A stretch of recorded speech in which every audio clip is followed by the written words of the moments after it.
My mind state feel like the crime in the summertime. Higher than average, lot of cabbage. Thank God I never abide by the established guidelines that keep niggas inside of fabrics. Commissioned by the state, I skate by the masters like Yoo-hoo with a new riding passenger. Shout out Oak Cliff, I'm about to fly to Dallas. Decade from now, I might just buy the Mavericks. What up, Mark Cuban? I am only part human, half man, half amazing.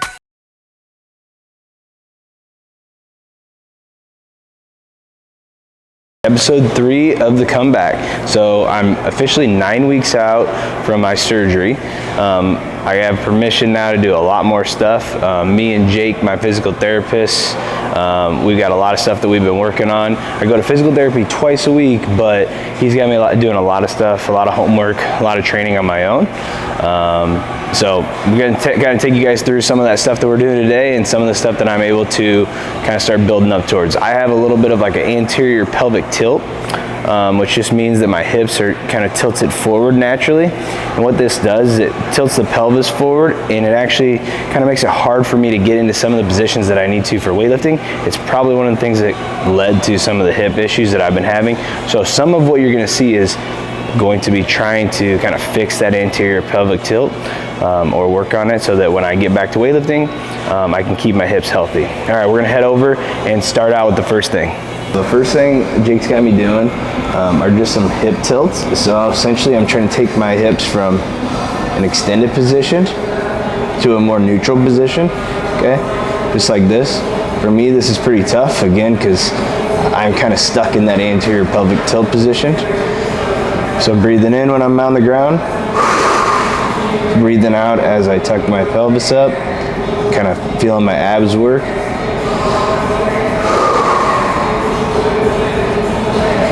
I'm just doing, I get a big stretch in my lower back when I do this, which is because my paraspinal muscles are really tight.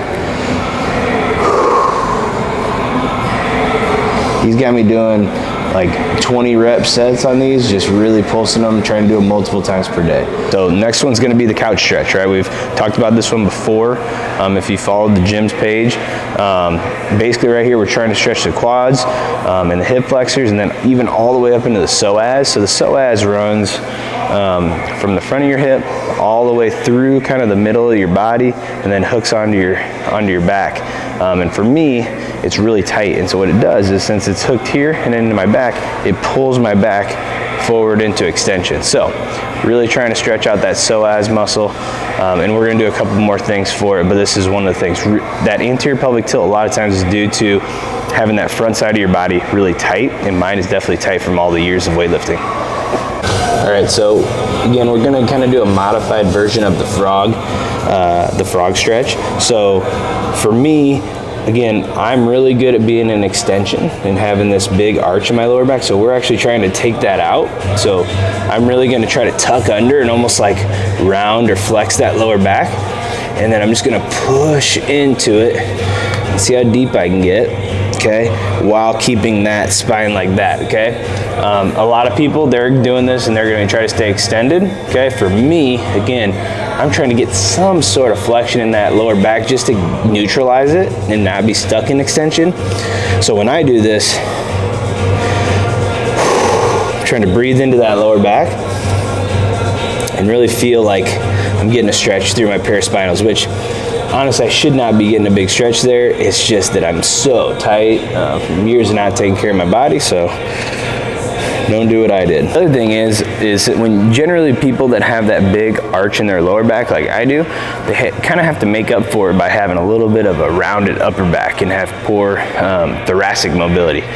So we can't just work on the lower part, we gotta work on that and fix that thoracic mobility so that when my lower back straightens out, okay, if my lower back just straightens out but my thoracic mobility doesn't improve, then I'm always just gonna be rounded, okay, because normally I'm like this.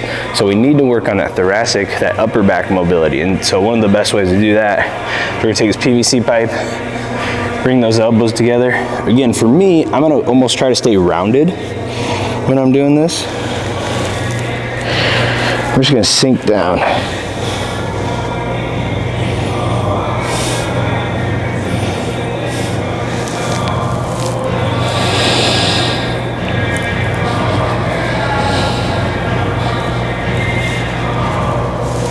Now I feel a big stretch in my lats when I do this.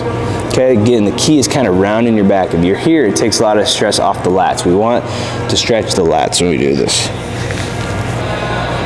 All right, so the psoas muscles that we talked about before, they're really tricky to stretch. Okay, so one of the best tools to kind of do that is something called the pso-right. Basically, we're just gonna find that iliac crest, so kind of that hip bone. We're gonna go right on the inside. That's where that psoas is. We're just gonna kind of relax into it. And this puts pressure on that psoas and it stretches it out. Okay, it's just one of the only tools that really allows you to get in there good and stretch that psoas. You can use a ball or something, but this is the best tool for it. And so we're just gonna hold this probably for 1 to 2 minutes each side. Again, my right side's what I had issues with, so we're spending more time on the right than the left. All right, so I can finally squat to full depth. Can't go crazy heavy or anything right now, but I can squat to full depth. I'm still working on what full depth is for me right now. It's honestly gotten worse over the years, and that was one of the reasons why I had this surgery done. For me, I used to really be able to relax down, and that's partially because I'm stuck in that anterior pelvic tilt a little bit. So anyways, all we're doing right now is a simple squat hold. Okay, so I used to be able to do this where I could hold it for 5 minutes, you know, at a time. We're not gonna do that today, nothing too crazy. I'm gonna try to get into a position where I'm happy with where my feet are at. You can kind of notice I'm always somebody who's gonna have to have my feet turned out. Talking to the surgeon, that's just always gonna be me. I'm built where my hips are externally rotated naturally. I'm never gonna have somebody who I'm never gonna be somebody who points their toes super straight and their knees are able to be straight forward. I'm gonna always have to kind of drive out. So anyways, just sitting down here for about a minute at a time, trying to relax, breathe out, let that lower back kind of relax, and try to neutralize the spine. It's okay if my upper back's a little bit rounded right now, because again, I'm just trying to relax and get into a good deep position. I've been given permission to go ahead and squat with an empty bar. So since I can't go very heavy, I'm gonna do a lot of reps, get a lot of blood flowing through the hips, you know, hopefully build some work capacity back up to where when I can add weight, you know, I'm not super out of shape. So I'm gonna do 3 sets of 20 today with an empty barbell on my back.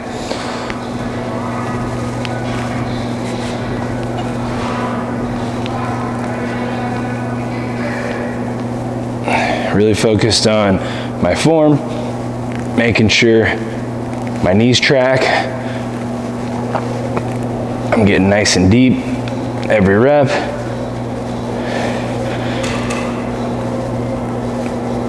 No hip pain. All right, so now I'm just doing some rear foot elevated split squats.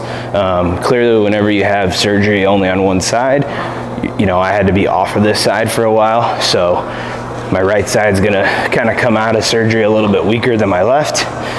So it's important for me to do some unilateral stuff to kind of make sure that I keep each side strong and I'm not only using one side. The other thing is I can get a big stretch again in that psoas when I'm doing my left leg here. Woo. Oops. 4, 5, 6.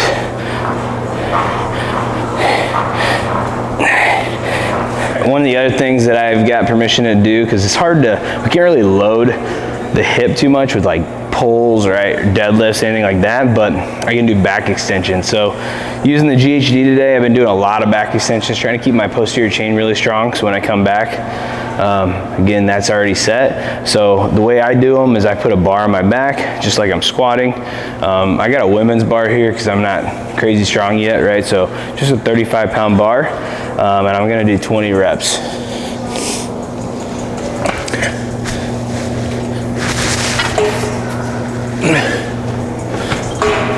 Getting a big stretch in my hamstrings at the bottom. Each rep, I kind of get a little bit more stretched out.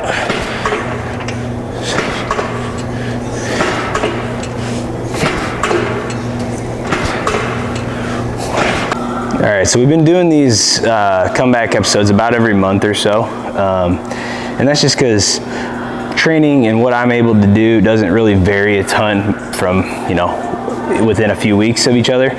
But in another month, I should be able to do quite a bit more stuff. I should be able to add some weight to some movements.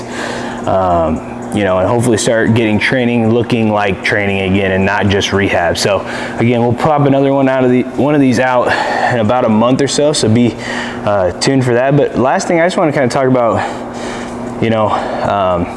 why I'm trying to make another run at weightlifting. And it's just like, the last few years of my life have been focused more on the business and family. And my whole life I've been an athlete, and I realized that a lot of where I derive like my confidence is from my athletics and my achievements in that part of my life. And that confidence kind of carries over into business and relationships and other things. And I don't know, I noticed that when I let my performance take a back seat due to injuries and due to like other focuses, that I struggle with my confidence. So just kind of being vulnerable and telling you guys, like, we all deal with that kind of stuff. And so I want to prove to myself first and foremost that these things that I set out to do many years ago, that I can come back after some time off and actually still do them. So anyway, stay tuned. We'll see you in about a month.